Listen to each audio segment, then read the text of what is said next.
Bismillah,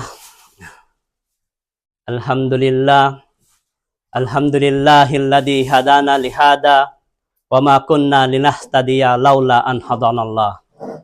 Wa asyhadu an la ilaha illallah wahdahu la syarikalah, wa asyhadu anna Muhammadan abduhu wa rasuluh.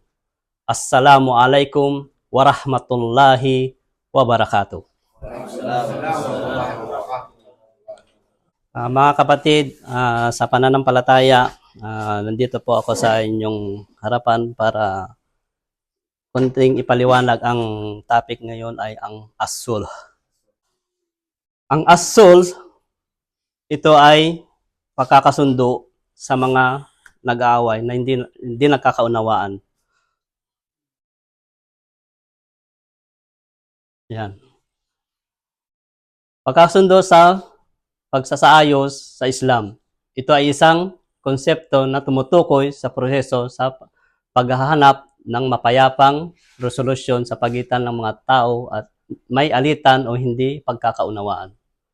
Ang as-sulh ay isang paraan ng pananatili ng kapayapaan, katarungan at pagkakaisa sa mga individual, pamilya at pamayanan.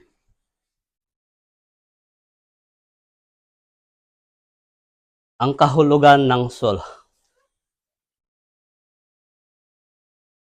Sa luga, ang pagputol sa hindi pagkakaunawaan at pagkakasundo sa pagitan ng magkalaban at pagkatatag ng kapayapaan sa pagitan nila. So ang ibig sabihin, ang pagputol, ano yung pagputol ba na tinutukoy rito sa sulh? Ang sulh, yung tinutukoy rito na pagputol sa hindi pagkakaunawahan at pagkakasundo. Ikaw ang puputol sa, kunyari, yun sa panood kanina, yung magkaaway, sabi ng tatay na ako lang bahala sa kanya kasi yung nag-away na yung nanay tsaka yung anak na siya yung mamagitan na pagkakasunduin niya yun mag-ina. Kasi hindi na sila magkaunawang kaya pagkakasunduin nila.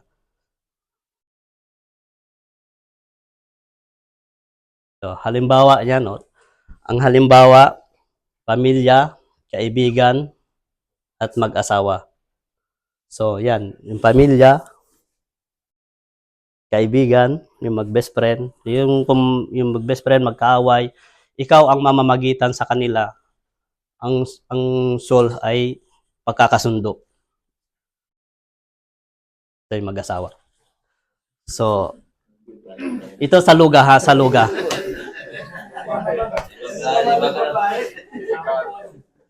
So, sa istilahan naman, isang kontrata kung saan nakakamit ang pagkakasundo at naitataas ang hindi pagkakaunawaan.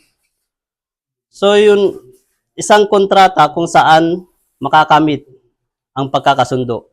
Ano bang ibig sabihin ng kontrata at nakakamit ng pagkakasundo? So, dito, kunyari, may dalawang partido, gagawa ka ng kasulatan para ito ay valid, para hindi sila magkaroon ng kunyari may yung nagmamagitan ay hindi siya pumapanig sa kaliwa o sa kanan. So, ito yung ginawa kong paraan para yung kontrata ba. Yan. Kailangan, yung isang partido, kunyari si Partido A, ay ito yung kasunduan, yung magagawa ng papel sa pagitan nila. Si Partido A at saka si Partido B, pangalan, yung address nila. Ito yung kung ano yung layunin, yung sa pagkasunduan. Yan.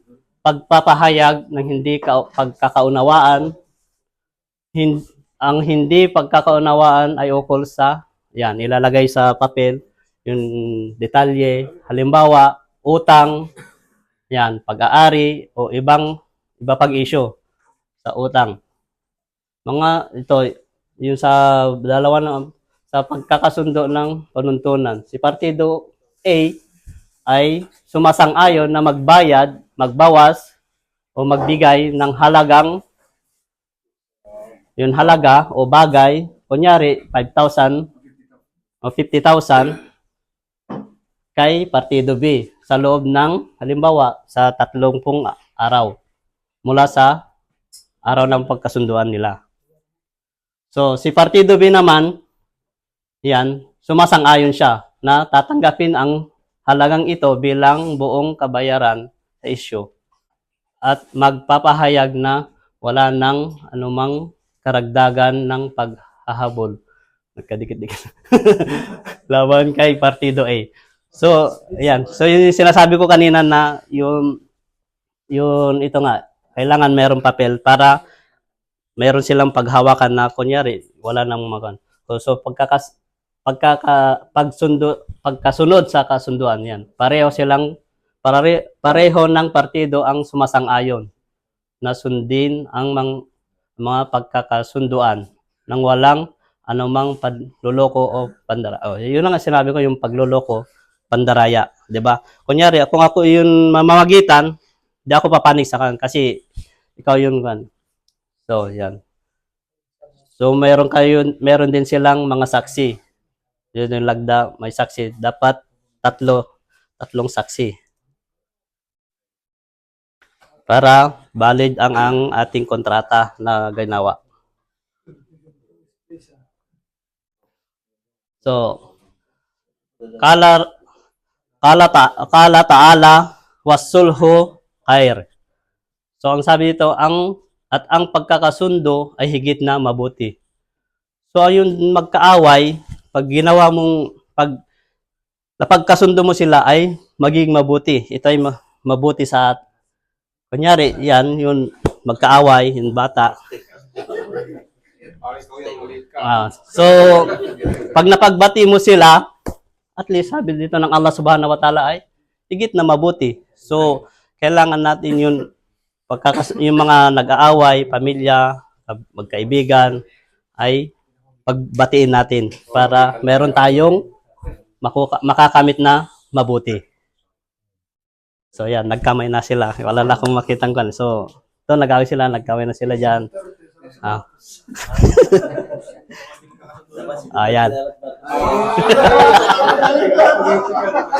So, dito nilagay ko lang. Nung una pa kasi sila, kay Uniteam, kwan pa sila, di ba? Uniteam pa sila, vibes pa sila. Pero ngayon, nagkahidwaan na sila. So, kailangan ito yung kunin natin dito, yung dapat pagkasunduin natin para makakuha tayo ng kabutihan. Ayan. Ang pagkasundo ay higit na mabuti lalo na sa konteksto ng pamilya, komunidad o pamamahala. Sa Islam, ang pagkakasundo ay tinuturing na isang mahalagang aspeto ng buhay na may dalang kapayapaan, pagkakaisa at pag-iwas sa mga kaguluhan. Dito, ang Quran at ang mga aral ni Propeta Muhammad sallallahu alaihi wasallam ay paulit-ulit na binigyang diin ang kahalagahan ng pagkakasundo. So, sabi dito, paulit-ulit na sinasabi ng Propeta Muhammad sallallahu alaihi wasallam ay yung kahalagahan ng pagkakasundo. Kailangan talaga natin. Yung sa topic talaga na itong souls, pag nagawa natin, ay malaking biyaya ang makakamit natin. Yan, no? Kahalagahan ng pagkakasundo. Yan.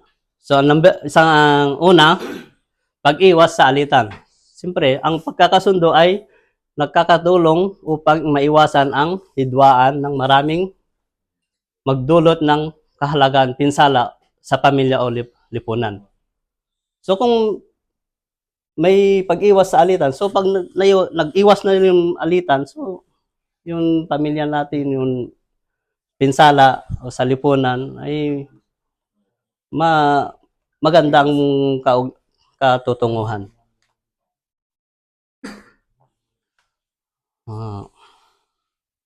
Pangalawa, pagpapalaganap ng kapayapaan. Siyempre, pag iniwasan mo yung alitan, mapapalaganap na yung kapayapaan. Kapag may pagkakasundo, sabi dito, kapag may pagkakasundo, mas madaling makamit ang kapayapaan at pagitan ng mga tao, anuman ang kanilang mga pagkakaiba. So, hindi lang sa ating mga Pilipino, lahat ng tao, sinabi itong mga tao, lahat na, kailangan ipalaganap natin ang kapayapaan para makamit natin ang gantimpala ng Allah Subhanahu wa Ta'ala. So yung pangatlo, pagpapanatili sa relasyon. Siyempre, kung naiwasan mo na to, pagpalaganap ng kapayapaan, mananatili yung mga relasyon natin makakasundo sa nagpapatibay ng ugnayan sa pamilya, kaibigan, at maging sa lipunan. So, tingnan mo, pag-iwas, pagpalaganap, pagpananatili ng reliyon para yung pagkakasundo ay yung makan natin sa mga tao, sa lipunan, kaibigan, mabuti talaga ang ating makakamit. Ito, pag-iwas sa masamang bunga ng alitan. Ang mga alitan ay madalas na nauwi sa pagkasira ng tiwala at maging sa digmaan. So, ito yung 4 na kahalagahan ng pagkakasundo. Yung asol. Ang pagkakasundo ay pinahintulot sa pagitan ng mga Muslim, maliban na lamang sa pagkakasundo ng ginagawang halal ang haram o ang ginagawang haram ang halal.